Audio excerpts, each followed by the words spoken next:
Nag-propose ako sa kanya January 18. So wala pa kaming 1 year. Nakakatuwa nga nun kasi travel namin puntang Aklan. Sa first time ko pumunta ng Aklan, first travel din namin together na boyfriend, girlfriend. And then, sabi ko sa sarili ko na na isahan na lang. Pero surprise siya. Na para ma-meet ko parents niya. Pero hindi niya alam na magpo-propose ako doon. Pero alam mo na magpo-propose ka. Alam mo sa sarili mo. Alam ko, planned siya. Kasi sabi ko nung kami ay 3 months pa lang. Parang pag mag-propose man ako, gusto ko yung right time, right place. Lagi kong sinasabi sa akin, right time, right place.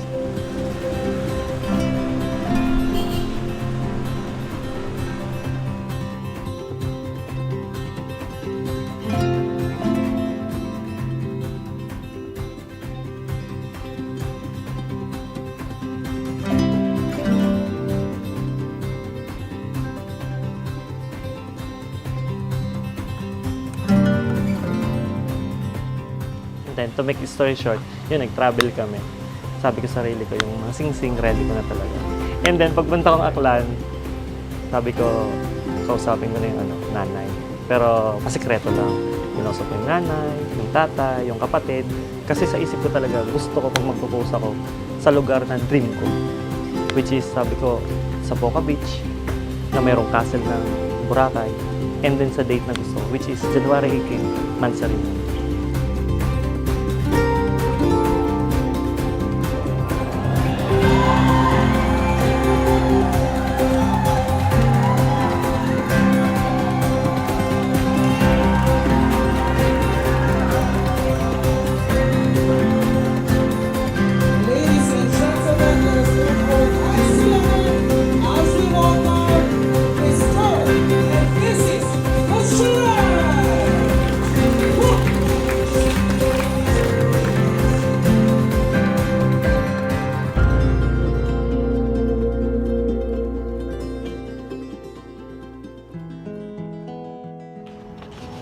Honey,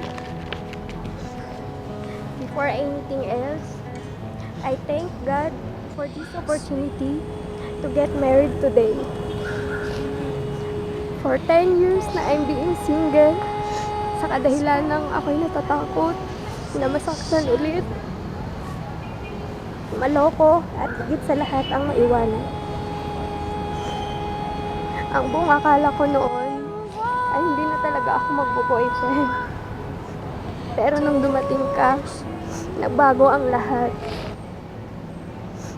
Binuksan mo ang natutulog kong puso. Kumatos eh. Kumatos. Pinaramdam mo sa akin ang totoong pagmamahal. Naramdaman ko yung feeling na masarap pala magmahal at mahalin ang taong gusto mo. Salamat, honey, sa mahabang pasensya. Sa akin, sa pag-unawa, sa ugali ko kung hindi man maintindihan. Sa totoo lang, baka maiyak din ako. Kasi you all know na, most of you know na wala po akong anak.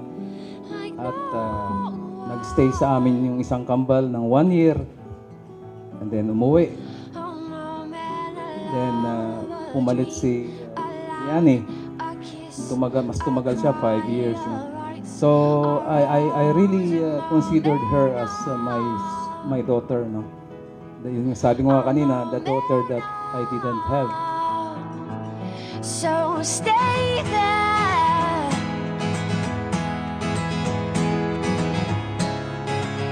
Cause I'll be coming over.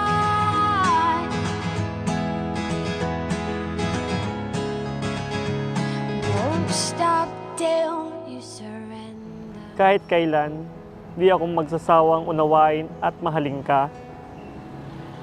At nagpapasalamat ako na ikaw ang binigay sa akin ng Panginoon.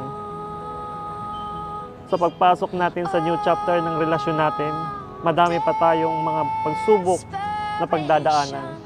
Pero alam ko na kaya natin yun ng magkasama. Basta lagi mong tatandaan, Han, ako'y sa'yo ngayon at magpakailanman. I love you.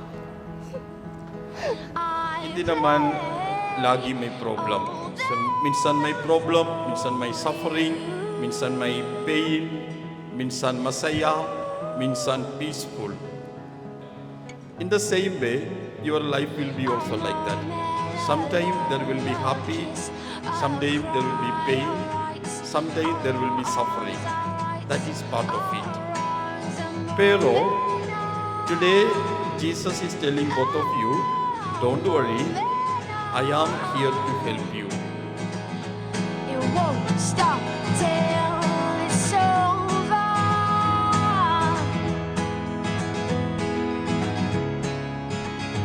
So somehow they are here. You surrender. They wanted to bless their marriage in the presence of God and presence of the people of God.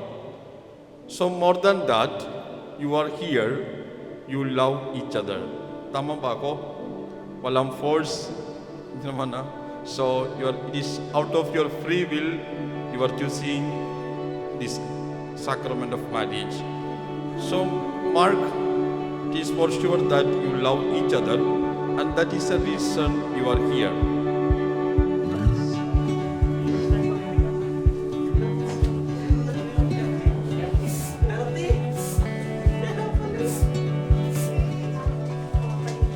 Kamusta naman po mangyayari? Nakabahan po ako papalapit ang oras.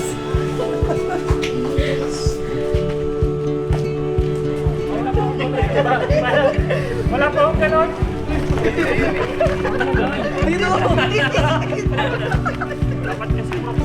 Mas one.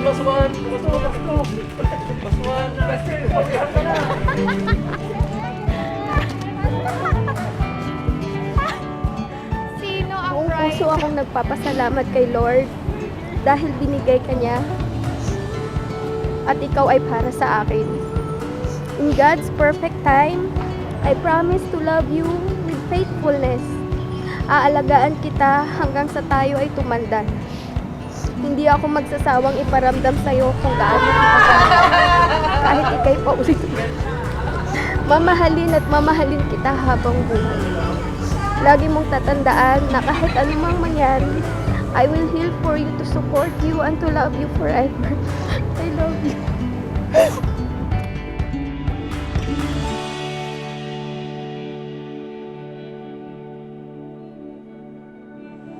John Rick, bukal ba sa iyong loob ang iyong pagparito upang mag-iisang dibdib si Lian na iyong pagkamamahalin at paglilingkuran habang buhay?